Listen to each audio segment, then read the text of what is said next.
I originally stumbled upon this idea when researching more about my Michael Afton is a robot crying child theory, but this has nothing to do with that, I'm just providing context.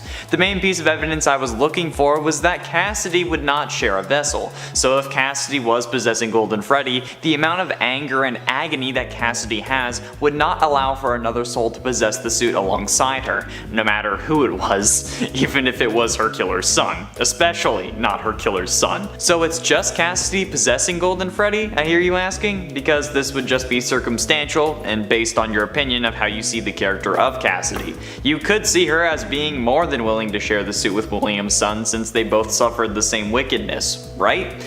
Yes, and that is entirely true, except I have some ideas that would present an entirely different solution to this problem. Allow me to explain. Fazbear Frights has given us hints as to how the game world operates over the last year or so. So far, with 9 books in the series being released, with the 10th coming out on my birthday this year and an 11th shortly after. However, there is one book that I'd like to call attention to, and I'm sure you can all tell which one it's gonna be. In room 1280 of Heracles Hospital, something evil is keeping a man alive. A man with gruesome burns all over his body and an iron will to live. The man in room 1280 is the 3rd story in the 5th Fazbear Frights book, Bunny Call. The only Fazbear Frights book that I currently own. For good reason. I have the 10th pre-ordered though, don't worry. The story, written by Andrea Wagner, revolves around a man with, as the book summary described, horrific burns all over his body. His organs are exposed, his face is missing, he has burn marks all over his body, and this man was taken off life support years prior to the story, yet somehow is still alive. The story ends with this horrifically damaged man being taken to a Fazbear Entertainment distribution center where he promptly explodes. This story is obviously meant to represent or very well be William Afton, who did end up escaping the FNAF 6 fire but was horrifically damaged because of it. The story was meant to show us that William had a soul possessing him, the soul of a young boy with curly black hair, rosy cheeks, and an alligator mask. The mask being in reference to the Happiest Day minigame from FNAF 2. This explained how William always came back, how he survived the spring locking, the FNAF 3 fire, the FNAF 6 fire, and how he possessed a hard drive to be scanned in FNAF VR. He was taken to the warehouse before his death. But one thing always really bothered me about this story. Who is that kid? From what I understand in the epilogue, the boy then becomes a second soul inside of the Stitch Wraith, and that's what made everyone think that Golden Freddy had 2 souls, but I don't think that's what the story was trying to tell us. There's always been some form of confusion around the one you should not have killed, the one who keeps torturing William in Ultimate Custom Night. We all thought that it was Cassidy, who we assumed to be Golden Freddy, who was the one doing it, that she had trapped William in purgatory and was making him relive the horrors that he caused over all those years. But that, with the release of this book, was disproven, since William wasn't in purgatory or hell, but rather his own mind, stuck in the hospital either on life support or just being kept alive by this spirit, meaning that this kid would have to be the main antagonist of that game, the one that we see shaking at the end if we manage to beat 50-20 mode. This presents 2 different outcomes, neither of which are what we first expected though. It's weird. I'm gonna go over them, don't worry. First, the simple answer. The kid from the Fazbear Frights books was just a deviation meant to show us that William was possessed by someone, showing us how he was kept alive, meaning that someone in the games would most likely be Cassidy, and the one you should not have killed was not Golden Freddy. Cassidy in this case would not be able to be Golden Freddy, since while multiple souls can possess one thing in FNAF canon, we have not seen evidence that one soul can possess multiple things. In fact, that has been disproven time and time again in the series, with the puppet having to give life to the animatronics after they've had a soul, or I guess agony, inside of them. This would mean that Golden Freddy was either possessed by another soul, or that everything having to do with Golden Freddy is an illusion. The other outcome would be that this kid from the books, the boy with the alligator mask, is Crying Child.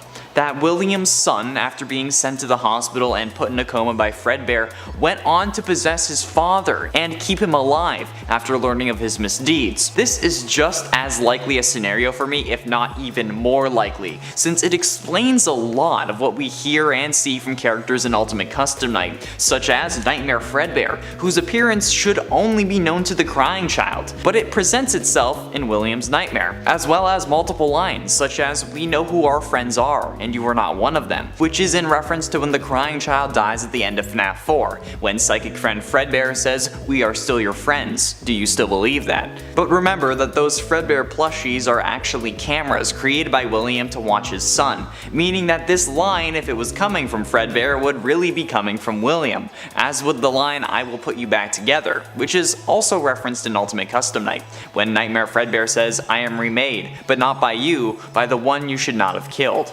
How would Cassidy know about this line, about the "I will put you back together," about the appearance of any of the Nightmare animatronics for that matter, unless she had seen them herself? If this was Crying Child, it would make a whole heck of a lot of sense, especially because of that line, "I am remade, but not by you." It sounds sassy, like I was remade, but you didn't do it like you said you would. Like if your friend falls through on a promise, so then you say like, "Oh, I went bowling, but not with you." I have a friend who does that a lot. He's not even really a friend anymore, just because he is not really a good person. He's not watching, so it's fine. This also explains Nightmare's line of "the shadow fears me," which I originally thought was meant to be about William fearing death, since the purple of the purple guy was meant to represent a shadow. But the one thing that made me sure about this theory was the fact that the alligator mask boy from the man in room 1280 is described as a shadow. If this is the crying child who was being referenced as a shadow, it would explain this line. Nightmare is the final antagonist of FNAF 4, the one that crying child fears the most, the representation of death, of William's wickedness. The crying child has to be the one who possesses William. I mean, it makes sense. William was there when crying child died. The golden Freddy suit wasn't, but William was. When crying child died in the hospital, we know that from his lines going through psychic friend Fredbear, he was there with his son. As for why Golden Freddy is moving at the end of the game though, that could simply be a visual way of showing us that William would be back in the next game, by having one of his victims convulsing.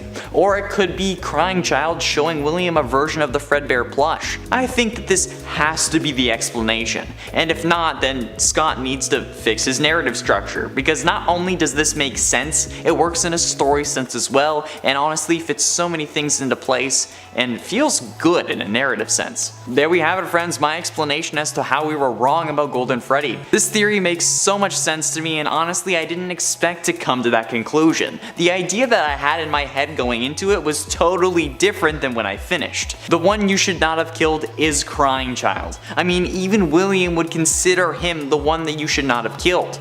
Damn, what are your thoughts on this theory, and do you have anything to add? Be sure you let me know down below. While you do that, I'm going to read out some comments from previous videos. Annoying Toys said, "Stop cursing, please." No, you think he can stop me from swearing? It doesn't even matter, because every time I do, it gets censored. But honestly, who cares? Like, the only reason swear words are swear words is because we assigned a bad connotation to them. Like, if we stop thinking that these swear words are bad, then it wouldn't matter. Like, swear words aren't bad words. They're just bad words because society has deemed them bad words that only adults should say. Plus, look, now you've made the editor have to bleep out multiple swear words. Way to go. It's your fault, not mine. SCP-049 said, "I love the Mumbo for Mayor shirt." Thank you. Like, every time I wear that, the comments are always so happy. They're happy to see it, and like, that's good. Like, at least there's at least a little bit of an audience for the Minecraft stuff on this channel. Kind of. Pedro Contrade says, "When is Bendy and the Dark Revival coming out?" Let me answer this with more questions. When is Security Breach coming out? How long do I have left to live? Can the Pope's dick fit in a donut? The point is, we don't know, but hopefully soon. Don't question it, just move on. Jacob's Random Gaming said, "Never thought I would hear anything about this game ever again." Well, Jacob, you thought wrong. We're trying to expand past just FNAF that we kind of dug ourselves into, so if you have any other ideas for games you'd like to see us cover, let me know, please. Like, we can't really do it without your help, since you know, you're the ones who watch the videos, so help save what's left of my soul and comment a game that you'd like to see that isn't Five Nights at Freddy's. Please, every time I say this, there's always at least one person who says FNAF, and I specifically say that isn't FNAF, and they say FNAF. Please, comment games you want to see that are not FNAF, Five Nights at Freddy's, or any combination of those words. please.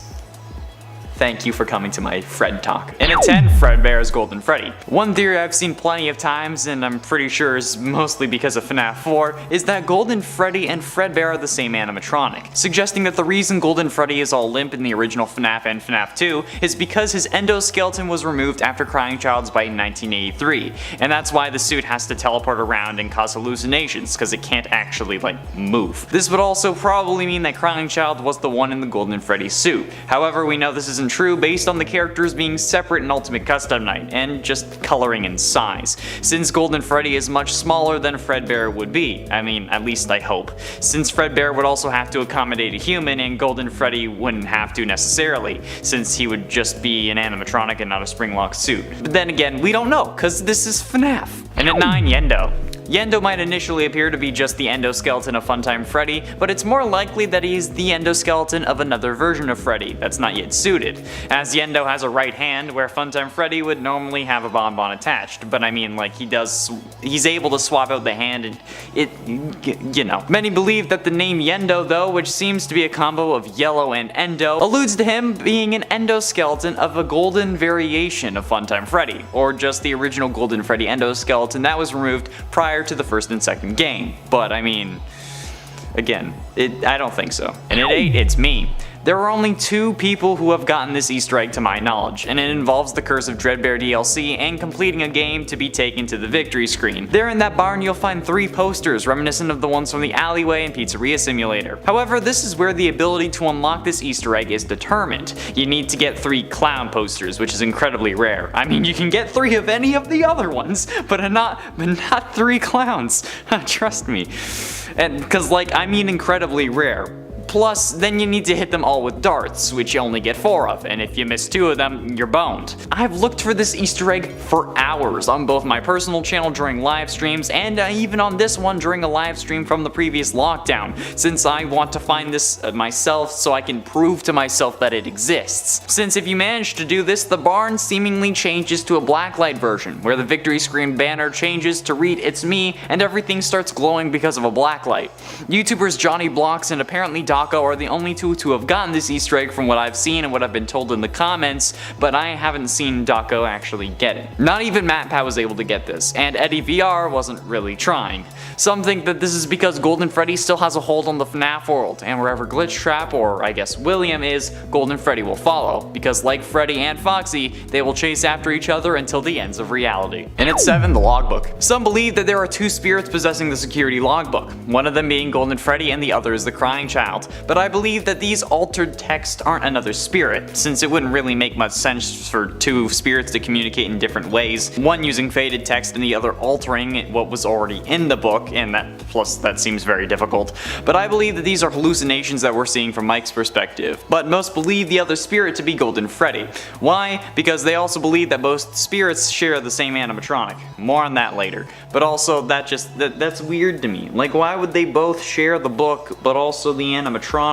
And why would they have to communicate through the book? Wouldn't they just be able to be like, yo, hey, this is me psychically communicating to you?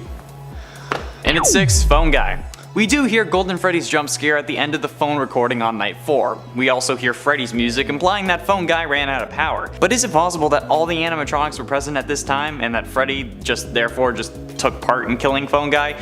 Cause if not, I would suggest that Golden Freddy at least didn't work alone. I mean, it would make sense with the 2 Freddys teaming up to take down the Phone Guy together, sharing their victory, I guess. But Golden Freddy being the culprit is also supported by the stuttering and murmuring we hear in the night 5 phone call, because that sounds an awful lot like the auditory hallucinations Golden Freddy causes us to experience throughout the nights. And come on, if anyone's going to kill Phone Guy, it's going to be Golden Freddy, let's just be honest. Phone Guy crashed a desktop. Halfway through, and at number 5, emotions. Now, you see, Golden Freddy has a lot of powers, and frankly, we don't understand why.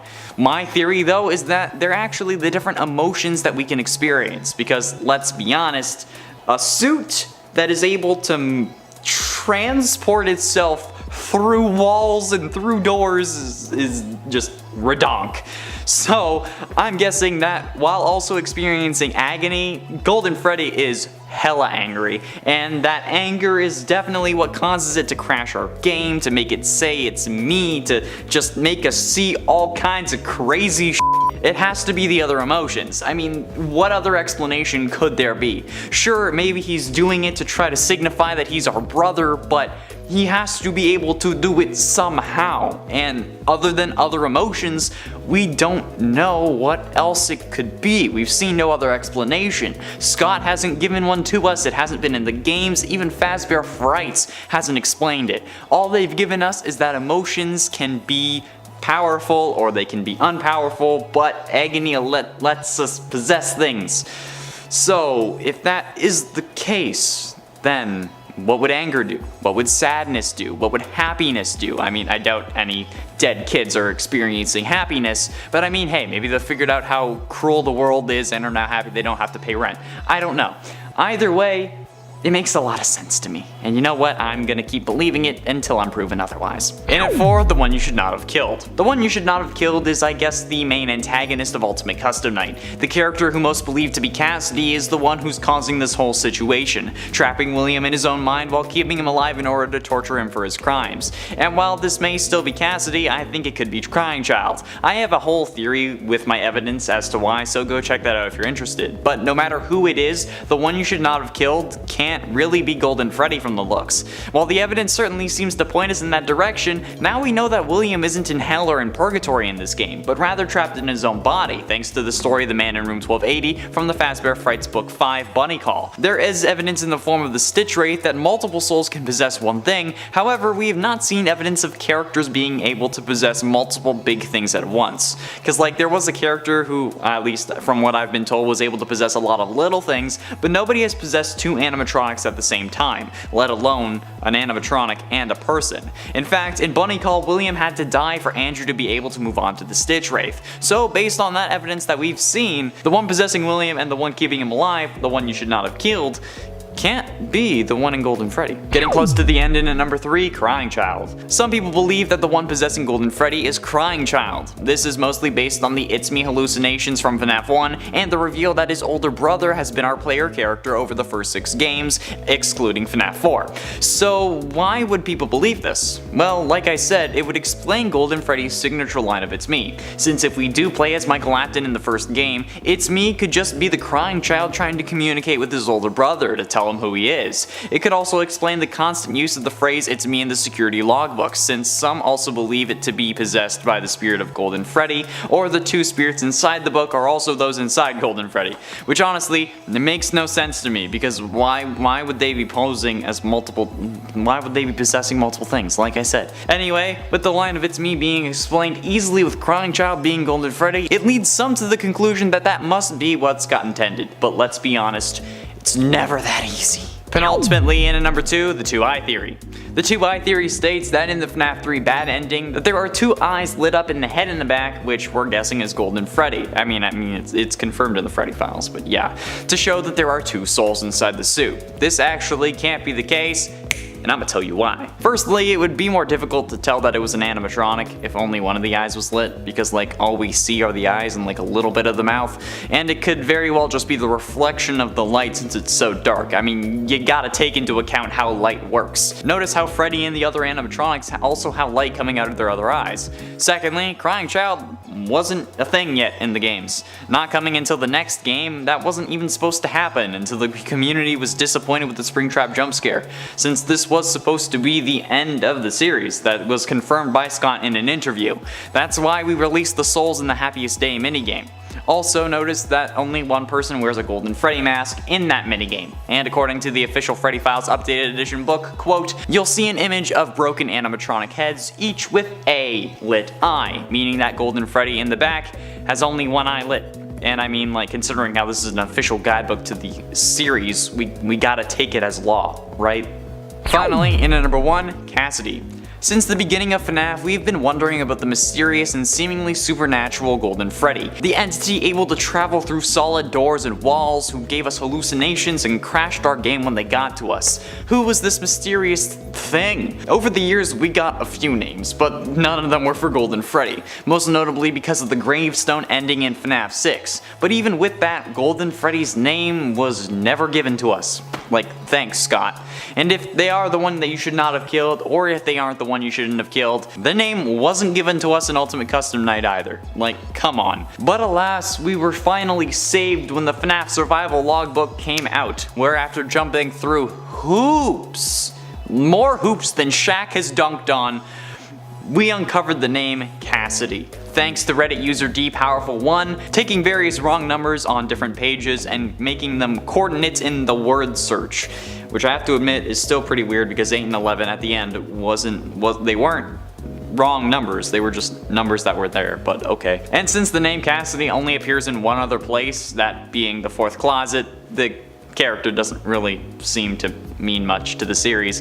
I mean, like, in that sense, like, the person who died to possess Golden Freddy doesn't really seem to matter, and that's kind of unfortunate. And at 10, Phantom Freddy. The Phantom animatronics are hallucinational variants of the original animatronics who haunt Fazbear's Fright throughout the nights in FNAF 3. The Freddy Files book also seems to point out that these hallucinations appear burnt, suggesting that they're trying to warn you of what's to come. The Phantom animatronics first appeared in FNAF 3 as side antagonists. Some of them returned in Ultimate Custom Night, but they all came back in Help Wanted. However, I know what you're thinking. Connor, isn't Phantom Freddy a version of normal Freddy, not Golden Freddy? And while at surface level you could be correct, there's actually proof against this. Phantom Freddy's model resembles Golden Freddy's appearance in the second game, due to the missing ear and the wires coming from the eyes, and even the way his hat is slightly tilted to the left. This has led many people to believe that the Phantom represents Golden Freddy instead, and after brightening his jump scare you can see that Phantom Freddy is actually Golden Freddy. This also is further shown in the code, as his events are listed under Golden Freddy. And at 9, Withered Golden Freddy. Withered Golden Freddy is an antagonist in FNAF 2. Golden Freddy is an animatronic bear and children's entertainer host housed at Freddy Fazbear's Pizza, along with the original versions of Freddy, Bonnie, Chica, and Foxy before they get scrapped in favor of the toy animatronics. Withered Golden Freddy's appearance has not really changed much, but he does look more damaged than he did in the first game, because, you know, he's missing one ear and it has a few wires coming out of his eye socket. His head also appears to be tilting to the left instead of to the right like it did in FNAF 1, but I mean, that's inconsequential. And in Ultimate Custom Night, after he appears when lowering your tablet, you gotta put it back up quickly to get rid of him, because staring at him for too long will end your run with an unpleasant surprise. That unpleasant surprise being death. And at 8, Psychic Friend Fredbear. He's here, he's there, he's everywhere. Who you gonna call? Psychic Friend Fredbear. Fredbear plush is a plush of the Fredbear animatronic owned by the bite victim, aka Crying Child. He first appeared in FNAF 4 and he doesn't really do anything, and he will stay on your desk and switch the currently viewed camera every few seconds, seemingly in sister location using his remote. Clicking his nose enough will prevent him from switching the camera though, meaning that you gotta love him. However, the real issue that makes him scary is his jump scare. Despite him being labeled as harmless, mess with his bigger version and he is far from it. In Ultimate Custom Night, you are able to get an item called the Death Coin that allows you to eliminate any animatronic from the game. This works with most animatronics. It removes them from play and you won't have to deal with them for the rest of the playthrough, or I guess technically life. But there is at least, to my knowledge, one animatronic this coin does not work on: Golden Freddy. If used on Golden Freddy, the Golden Fredbear plush, also known as Psychic Friend Fredbear, will jump scare you immediately, which is incredibly rude. And at 7, Yendo. Yendo might initially appear to just be an endoskeleton of Funtime Freddy, but it's entirely possible and more likely that he is an endoskeleton of another version of Freddy that is not yet suited, as Yendo has a right hand where Funtime Freddy would instead typically have Bon Bon attached. Many believe that the name Yendo, which seems to be a combination of endo and yellow, alludes to him being the endoskeleton of a golden variation of Funtime Freddy, or just the original Golden Freddy endoskeleton that was removed prior to the first and second game, which doesn't really make sense timeline wise, because why would they remove Golden Freddy's endo after the whole Circus Baby debacle, and then why would his endo be in the style of the Funtimes? So my best guess is that Yendo is intended to be a Golden Freddy version of Funtime Freddy, which lets him fit in perfectly on this list. His eyes are even yellow, so I think that this is pretty solid. And at 6, Golden Glamrock Freddy. Golden Glamrock Freddy is not a real character, but despite this, there are plenty of fan-made versions of Golden Glamrock Freddy, especially given his absence in this game along with the various Golden references references like the golden statue, the golden plushie, etc. Whether they just be coloring him in, changing the palette, or making him pure metal, golden glam rocks are all over the place on Google and other sites like DeviantArt, but don't go too deep otherwise you'll end up like me, constantly having nightmares of animatronics doing unsightly things. But at least it's a nightmare. But given the theory in Doctor Strange, if I'm having nightmares of being forced to watch animatronic coitus parties, a version of me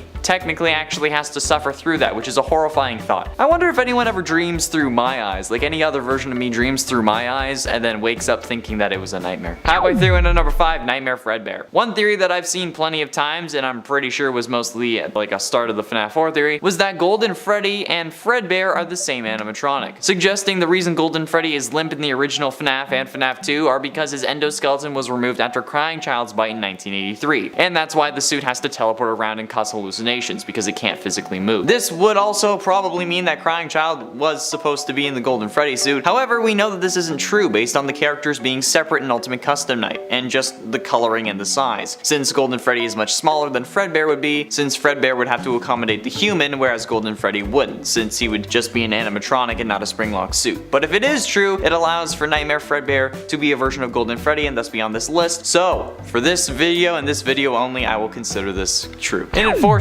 Sinister Golden Freddy. Sinister Golden Freddy was originally intended on releasing with the cancelled Sinister Turmoil fan game. Instead of the full game, however, we ended up getting Sinister Turmoil Sewers, which is a small section of what would have been the full game. Sinister Golden Freddy is a golden animatronic bear with a lighter shade of gold on his stomach, snout, and inside his ears. Small but very sharp teeth and no eyes. His whole suit appears to be severely withered, having large rips and tears all over the place. Like, just Christ, he really needs to like go to a tailor and get those fixed up. But Sinister Golden Freddy sports large needle-like weapons on his wrist as well, much like normal Sinister Freddy, and also appears to have small geometrically shaped claws and nails. Sinister Golden Freddy also has a mouth with sharp but small teeth. That's the reason he's terrifying, okay? I don't like it. It's absolutely terrifying and deserves to be number 1, even over Dormitivus animatronics, but those are just an easy number 1 and I'm not trying to torture myself anymore. Getting close to the end, and in number 3, Golden Call. Golden Call is more or less like Springtrap design-wise. He's a springlock suit with a corpse inside of him and has become a dull green due to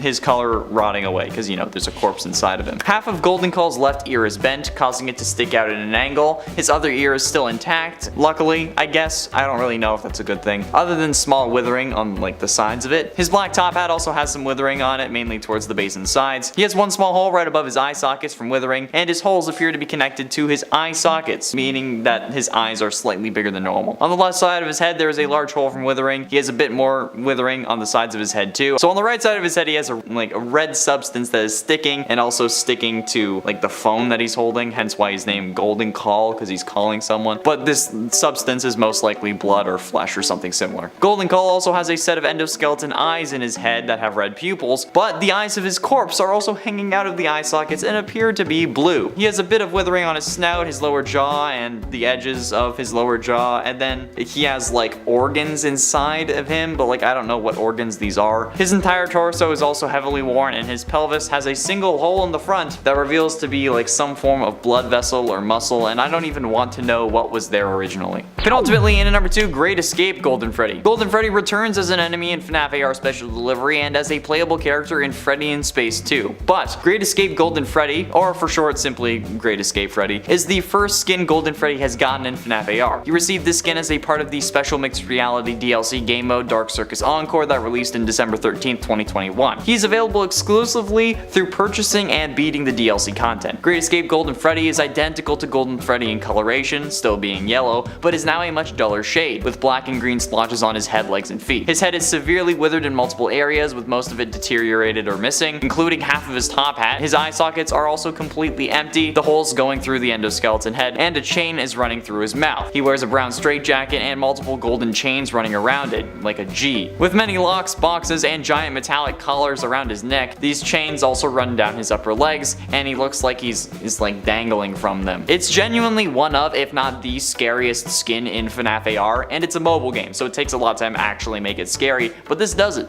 Good job. And finally, in at number 1, Am I Real? Am I Real has two different forms. His first form is Cake Bear. Cake Bear's design originated from the Save Him minigame where Freddy delivers cake to children. However, Am I Real's second form, Am I Real, is a form that much resembles Springtrap, and it also appears to be some form of Golden Freddy animatronic. This form is mostly comprised of a drab green like Springtrap, and similarly has exposed human remains inside. His right eye socket has gotten larger on the side of his head, and there's a big hole that can be seen on the right side of his head because of course there is. If you want to make an animatronic scary, you just take bits away. His top hat has received some withering on it as well. His lower jaw is slanted and worn down, no longer circular like Cake Bear's, and he has a sizable hole in the right side of his torso too, revealing his organs. Rips and tears cover his arms, revealing even more human remains, and he's just disgusting. He's meant to be a springlock suit, but at the time that this game was released, we didn't have Fredbear as a character, meaning that this is definitely intended to be a Golden Freddy. And a 10 phone guy. While we do hear Golden Freddy's jump scare at the end of the phone recording on night 4 of FNAF 1, we also hear Freddy's music playing, the March of the Toreador that's slowed down, implying that phone guy actually ended up running out of power. It is possible that all the animatronics were present at the time of phone guy's death, and that Freddy therefore also took part in the ending of the phone guy, but otherwise I would suggest that Golden Freddy at least didn't work alone, as Freddy was at least there too, okay? So I mean, it would make sense two Freddys might team up to take down phone guy together, maybe sharing their victory over him because they're kind of brothers in a weird sense. But this is also supported by the stuttering and murmuring we hear on the night 5 phone call, because that sounds an awful lot like auditory hallucinations that Golden Freddy causes us to experience throughout these nights. Come on, if anyone is going to kill the phone guy, it's probably going to be Golden Freddy. And at 9, it's me. There are only 2 people who are really able to see this Easter egg to my knowledge, and it involves getting the Curse of Dreadbear DLC and completing a game and then being taken to the victory screen. There you'll find 3 posters reminiscent of ones from the alleyway and pizzeria simulator. However, this is where the ability to unlock this Easter egg is actually determined, okay? To be able to do this,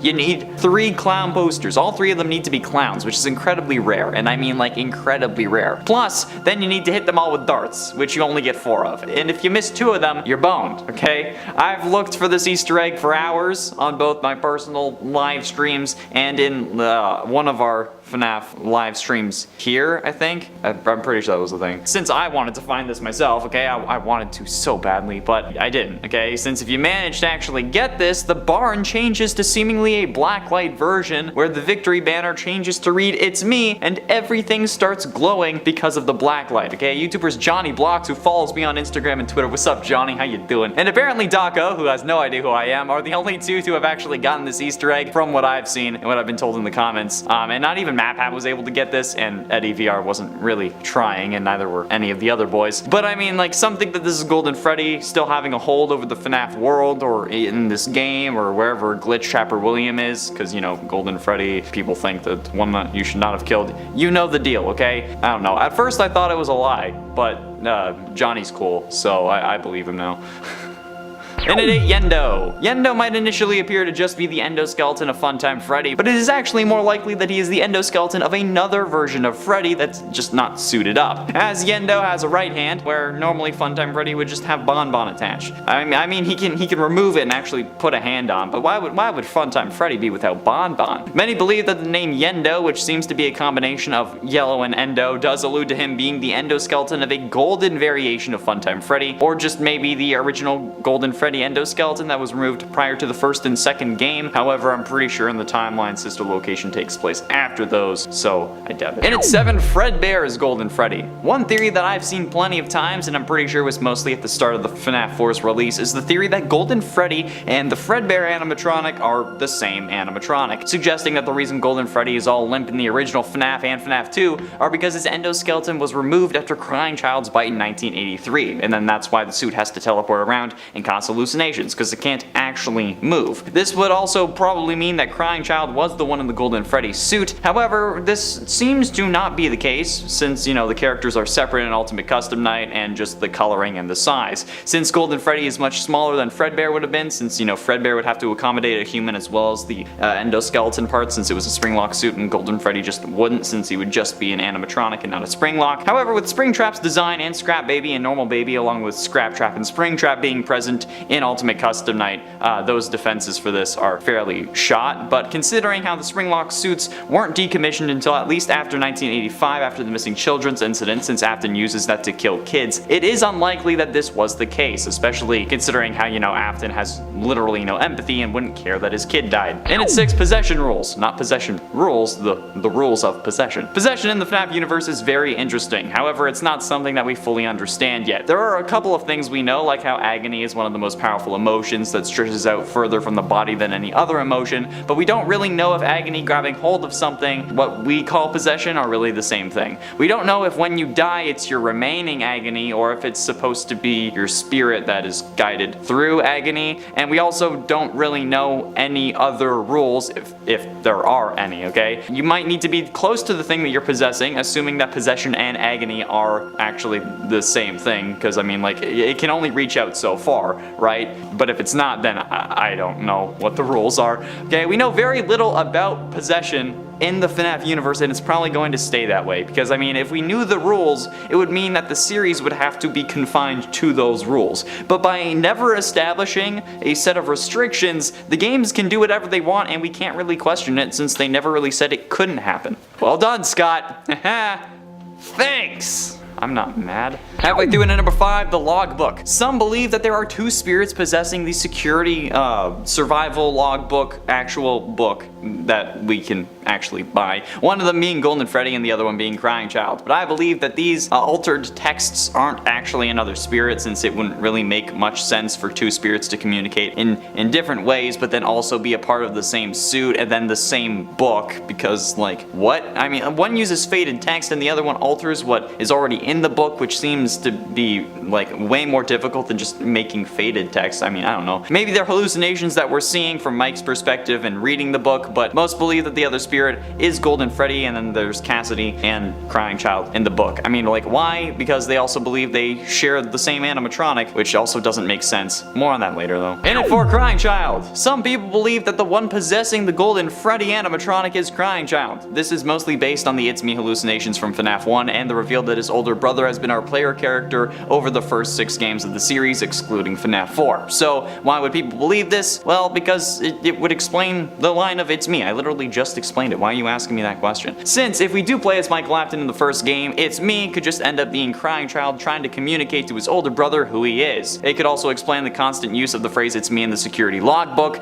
since some also believe it to be possessed by the spirit of Golden Freddy, like I just said, or the 2 spirits inside the book are 2 spirits inside Golden Freddy, which again makes no sense to me, but still. Although there is one hole I can think of in this theory is if you're trying to be like, hey bro, it's me, it's your little brother. Why would you then kill your big brother? I don't really know. I don't have a big brother, so maybe I don't understand. And I mean, like, Michael kind of did cause him to die, but I would get that. For the animatronic Josh shouldn't have crushed me, so who knows. Getting close to the end in number 3, the one you should not have killed. The one you should not have killed is the main, I guess, antagonist of Ultimate Custom Night. This character, who most believe to be Cassidy, is the one causing this whole situation, trapping William in his own mind while keeping him alive in order to torture him for his crimes. And while this may still be Cassidy, okay, I think it's Crying Child. I have a whole theory with all of my evidence as to why, so go check that out if you're interested. But the gist of it is, Crying Child was close to his dad when he died, not close to the Golden Freddy animatronic, and Cassidy was inside the Golden Freddy animatronic. So yeah, that makes more sense. But no matter who it is, the one you should not have killed can't actually be Golden Freddy. Because, like, while the evidence certainly seems to point us in that direction, from what we know now, William isn't in hell or in purgatory for the first game, but he's rather trapped in his own body, thanks to the man in room 1280 showing us that William can't die from the Fazbear Frights Book 5 bunny call. He's also, still having a body in burn trap come security breach, so yeah, he wasn't in hell, unfortunately. I would have really liked for him to be in hell, because then I wouldn't have to deal with his scrawny burnt ass, but oh well. There is one character that's possessed multiple things, but nobody has possessed 2 animatronics at the same time, okay? And in fact, in Bunny Call, William had to die for Andrew to be able to move on to the Stitch Wraith. Plus, I mean, again, nobody has really possessed 2 things aside from William in Security Breach, and that's only because one of them was like a code brain version of him. Oh god, why is this series the way it is? But ultimately, in at number 2, Cassidy. Since the beginning of FNAF, we have been wondering about the mysterious and seemingly supernatural Golden Freddy, the entity able to travel through solid doors and walls, who gave us hallucinations and crashed our game when they got to us, okay? But who was this mysterious being? Over the years, we've gotten a few names, most notably with the gravestone ending in FNAF 6, but even with that, Golden Freddy's names always eluded us, or Golden Freddy's name has always eluded us. And if they are the one you should not have killed, or if they aren't, the name wasn't given to us in Ultimate Custom Night either, okay? Only an alias. But alas, we were finally saved when the FNAF Survival Logbook came out, where after jumping through more hoops than dogs at a dog show or dolphins at SeaWorld when they just want food, we uncovered the name Cassidy, thanks to wrong numbers on various pages becoming coordinates in the goddamn word search. It was a lot for a name reveal that honestly doesn't really mean much to the series, since the name Cassidy only appears in one other place, that place being the novel The Fourth Closet, and then a scrapped script that Scott said didn't make sense because the characters didn't matter. So yeah, Cassidy doesn't matter. I am so sorry. Blame Amanda. And finally, in at number 1, the 2-eye theory. The 2-eye theory states that in the FNAF 3 bad ending, there are 2 eyes lit up in the head in the back, which we assume is Golden Freddy, to show that there are 2 souls inside the animatronic. This isn't true, and I'm gonna tell you why, okay? Otherwise this would be a pretty short number. Firstly, it would be more difficult to tell that it was an animatronic head if only 1 eye was lit up, since, you know, all we see of this animatronic are the eyes, and it's just a reflection of the first light, since it's so dark back there, okay? Notice how Freddy also has light coming out of his other eye. Secondly, Crying Child hadn't been introduced into the series yet, not coming until the next game. That wasn't even supposed to happen until the community was disappointed with Springtrap's jump scare. And you know, this was supposed to be like the end of the series. This was supposed to put the series to bed. That's why we released the souls in the Happiest Day minigame. So, notice that only 1 person also wears the Golden Freddy mask in that minigame. And according to the official Freddy Files Updated Edition book, quote, "You'll see an image of broken animatronic heads, each with a lit eye," meaning that Golden Freddy in the back only has 1 eye lit. Alright? It's just how light works. That's how it goes. That are the fundamentals of light. It goes in every direction. That's why we see the other eye. And considering how that's the official guidebook to the series, basically the Bible of FNAF, we kinda gotta, you know, take it as law.